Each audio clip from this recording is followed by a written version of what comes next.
So kay saka na ang boat. Manifesting. Kana nga nga boat, hindot na kayo. Next time, kana na pod ang imong project ha. Mashallah.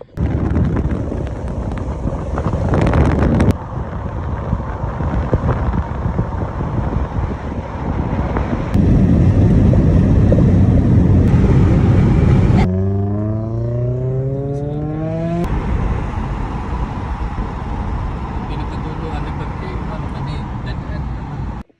Park natin ang sasakyan doon. Hanapin natin yung ranta. Guys, andito kami guys sa Malaya Taiwan. Sa malayo, oh. Pick up na berries diha para natay panihapon. May bago na naman tayong tambayan. Diba? Nice place. Yan. Dito tayo sa gilid ng dagat. Summertime. Ready ang fishing.